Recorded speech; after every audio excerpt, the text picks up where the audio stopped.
ہم پڑھیں گے۔ بسم اللہ الرحمن الرحیم۔ افلا يتدبرون القرآن ولو كان من عند غير الله لوجدوا فيه اختلافا كثيرا۔ ترجمہ کنز العرفان۔ تو کیا یہ لوگ قرآن میں غور و فکر نہیں کرتے، غور نہیں کرتے؟ افلا یتدبرون القرآن، تو کیا یہ لوگ قرآن میں غور نہیں کرتے؟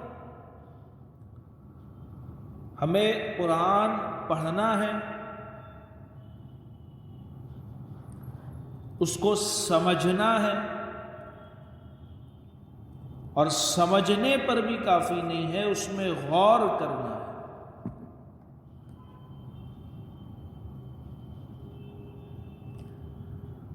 جسے ہم ریسرچ کہہ سکتے ہیں۔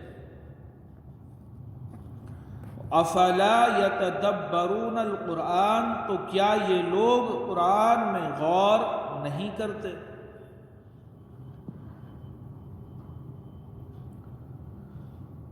قرآن کے اندر ہر چیز کا بیان ہے،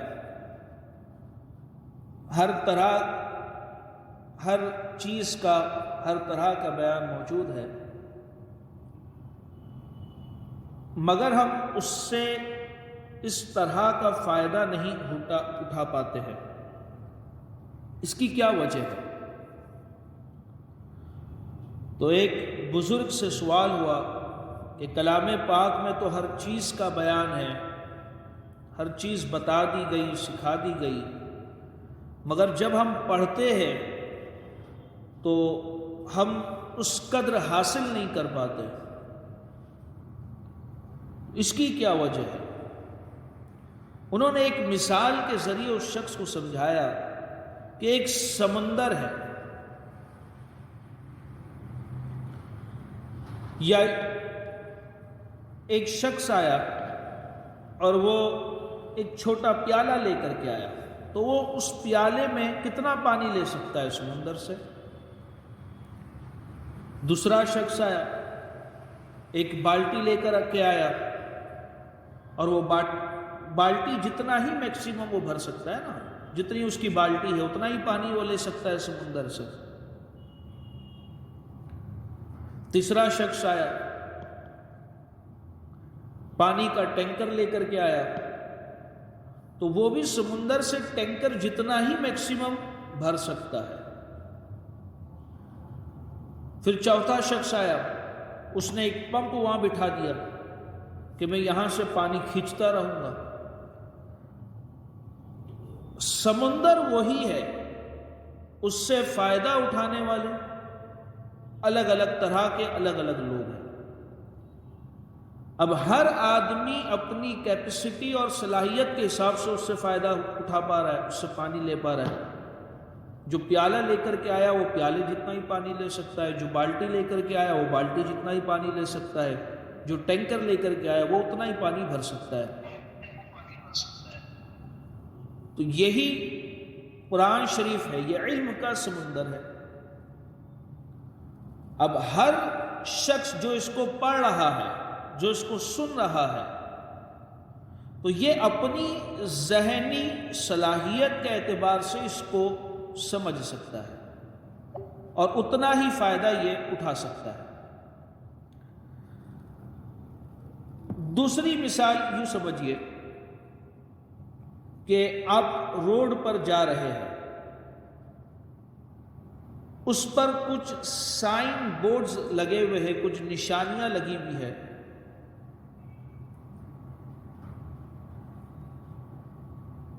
تو جو گاڑی چلانے والا ہے یا اس سڑک سے جو گزرنے والا ہے، وہ اپنی صلاحیت اور اپنی مہارت کے اعتبار سے اس بورڈ کو پڑھ سکتا ہے اور سمجھ سکتا ہے۔ جیسے مثال کی طور پہ روڈ پہ ایک بورڈ لگا ہوا ہے کہ یہ جو جگہ ہے تھوڑا احتیاط سے چلانا، یہاں پر جو ہے جنگلی جانوروں کا گزر ہوتا ہے۔ اب جب ایک انسان وہاں سے گزرے گا تو وہ اس چیز کو پڑھ کر کے سمجھے گا، مگر اگر اس روڈ سے ایک گدھا گزر رہا ہے تو اس کو بورڈ نظر آ رہا ہے، وہ بورڈ کا پلر دیکھ رہا ہے، ہو سکتا ہے بورڈ کے رنگ کو بھی سمجھ رہا ہو، مگر وہ اس قدر فائدہ نہیں اٹھا سکتا جتنا ایک انسان جو ہے اس عبارت کو دیکھ کر کے فائدہ اٹھا رہا ہے۔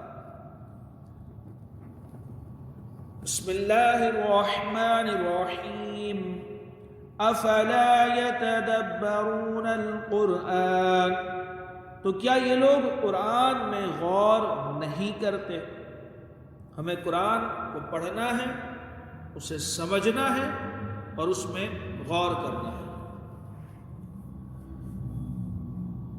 وَلَوْ كَانَ مِنْ عِنْدِ غَيْرِ اللَّهِ لَوَجَدُوا فِيهِ اخْتِلَافًا كَثِيرًا،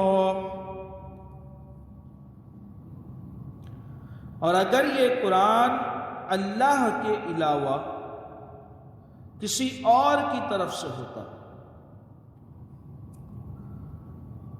جن منافقین کو، جن کفار کو یہ شک ہے، انہیں سمجھایا جا رہا ہے کہ اگر یہ قرآن اللہ کے علاوہ کسی اور کی طرف سے ہوتا، وَلَوْ كَانَ مِنْ عِنْدِ غَيْرِ اللَّهِ، اگر یہ قرآن اللہ کے علاوہ کسی اور کی طرف سے ہوتا، لَوَجَدُوا فِيهِ اخْتِلَافًا كَثِيرًا، تو ضرور اس میں بہت زیادہ اختلاف پاتے، بہت زیادہ اختلاف پاتے۔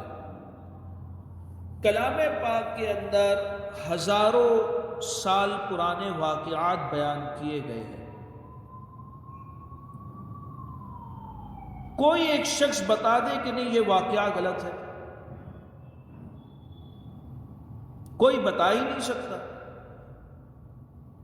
اور اگر یہ کسی اور کا کلام ہوتا، کسی انسان کا بنایا ہوا ہوتا، کسی اور انسان کی ریسرچ ہوتی ان واقعوں کے اوپر، یا کوئی بھی آپ ہسٹری کی کتاب لے لیں تو اس میں 10 اختلافات آپ کو مل جائیں گے کہ نہیں یہ واقعہ ایسا نہیں ہے، یہ بات ایسی نہیں ہے، یہ ایسا نہیں ہے، یہ یہاں پر غلط ہے۔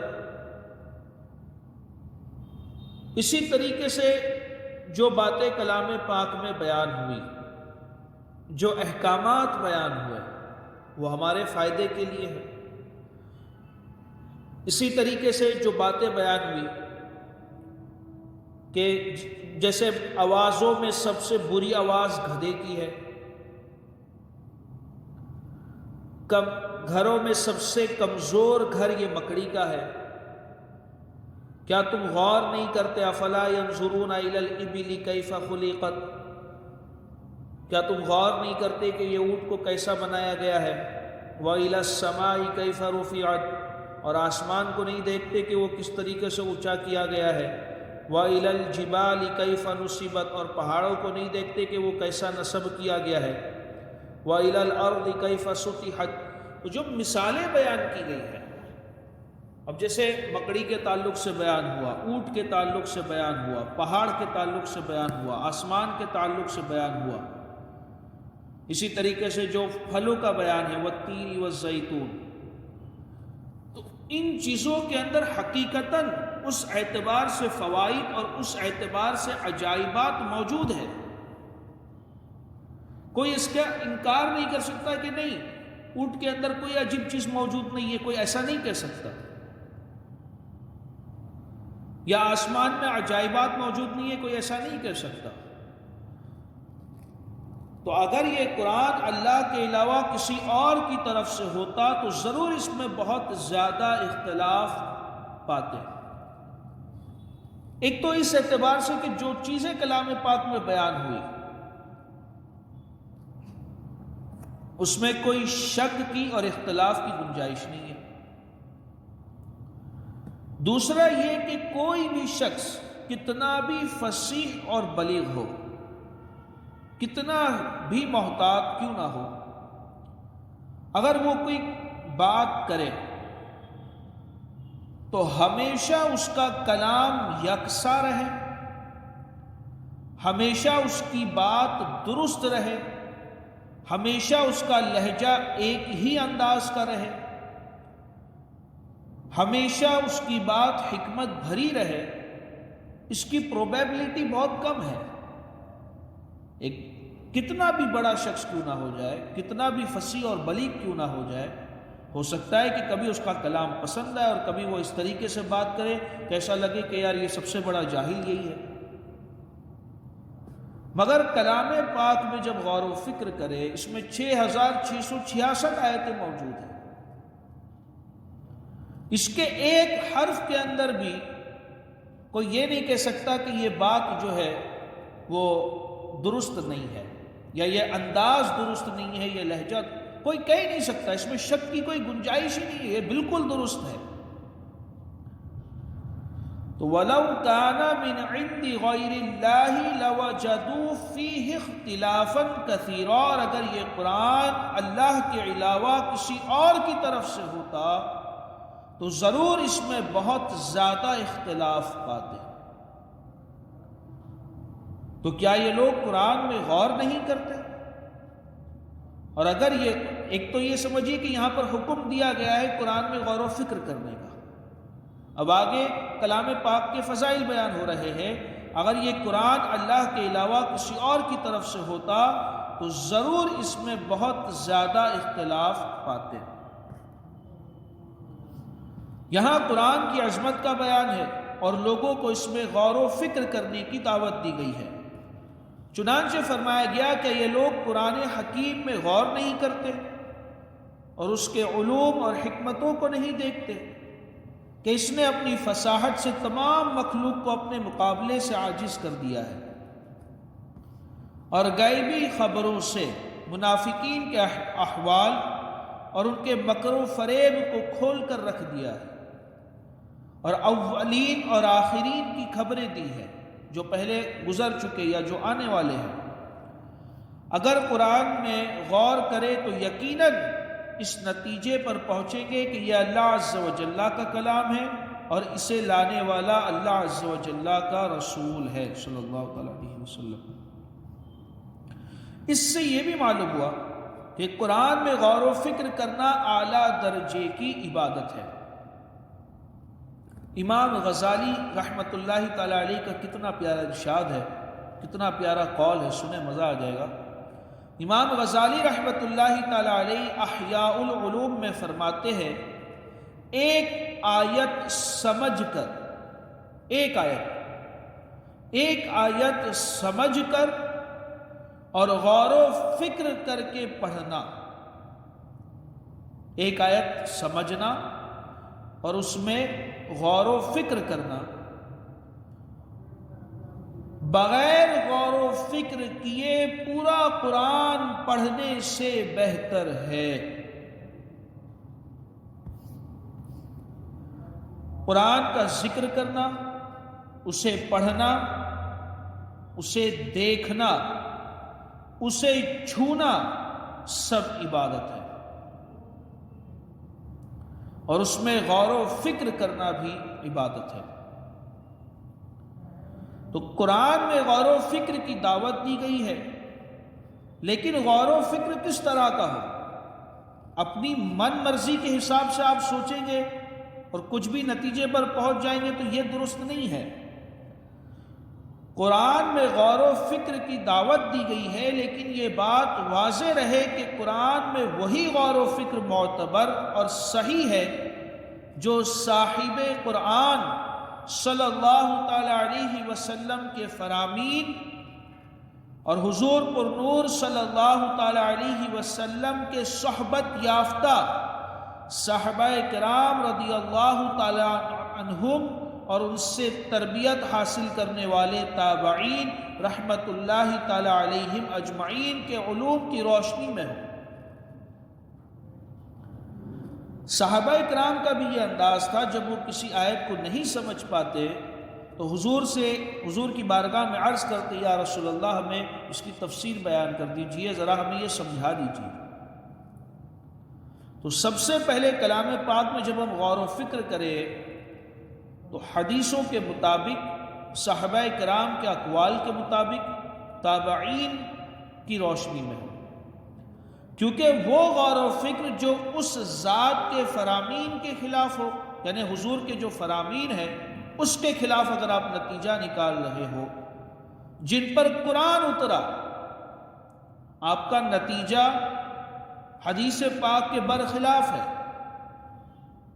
جن پر قرآن پاک حضور صلی اللہ تعالیٰ علیہ وسلم پر قرآن پاک اترا ہے ان کے قول کے خلاف ہے، اور اس غور و فکر کے خلاف ہو جو وحی کے نزول کا مشاہدہ کرنے والے بزرگوں کے غور و فکر کے خلاف ہو، وہ یقیناً معتبر نہیں ہو سکتا۔ ایسا غور و فکر معتبر نہیں، ایسا نتیجہ یہ معتبر نہیں۔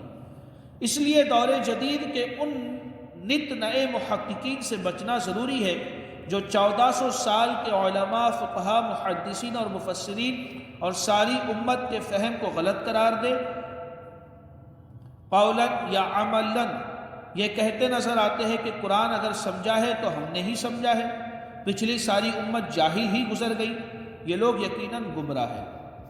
تو اگر کوئی نتیجہ اخذ کرے تو وہ حضور، صحابہ کرام اور تابعین کے اقوال اور ان کے مطابق ہو، ان کی روشنی میں ہو۔ اور اگر یہ قرآن اللہ کے علاوہ کسی اور کی طرف سے ہوتا، یہاں قرآن پاک کی حقانیت پر ایک نہایت آسان اور واضح دلیل دی جا رہی ہے کہ اگر قرآن اللہ عز و جل کے علاوہ کسی اور کی طرف سے ہوتا تو اس میں بہت زیادہ اختلاف ہوتا۔ اس میں جو غیب کی خبریں دی گئی وہ 100% پوری نہ ہوتی، بلکہ کوئی بات تو پوری ہو جاتی اور کوئی نہ ہوتی اگر یہ اللہ کے علاوہ کسی اور کا کلام ہوتا تو۔ لیکن جب ایسا نہ ہوا بلکہ قرآن پاک کی تمام غیبی خبریں بالکل سچی ثابت ہو رہی ہے، تو ثابت ہوا کہ یقیناً یہ کتاب اللہ عز و جل کی طرف سے ہے۔ نیز اس کے مضامین میں بھی باہم اختلاف نہیں کہ کہیں کوئی اور بات کہہ دی اور کہیں اس کے برخلاف کوئی دوسری بات کہہ دی۔ اسی طرح فصاحت اور بلاغت میں بھی اس میں کوئی اختلاف نہیں، کیونکہ مخلوق کا کلام فصیح بھی ہو تو سب یکساں نہیں ہوتا، کچھ بلاغت سے بھرپور ہوتا ہے تو کچھ رقیق اور گھٹیا قسم کا ہوتا ہے، جیسا کہ ہم شعراء یعنی شاعروں اور زبان دانوں کے کلاموں میں دیکھا کرتے ہیں کہ ان کے کچھ اشعار تو اچھے ہوتے ہیں، پسند آتے ہیں، بڑے اچھے سمجھ میں آتے، بڑا مزہ آیا، اور کچھ اشعار ایسے بکواس ہوتے کہ یار کیا بول دیا، ایسا لگتا ہے نا۔ تو کتنا بھی فصیح اور بلیغ شخص ہو، کہیں نہ کہیں جو اس کی بات کچھ ایسی ہوگی جو پسند نہیں آتی، مگر کلام پاک میں یہ اللہ تعالیٰ کا کلام ہے، اور اللہ تعالیٰ ہی کے کلام کی شان ہے کہ اس کا تمام کلام فصاحت اور بلاغت کے اعلیٰ مرتبے پر فائز ہے۔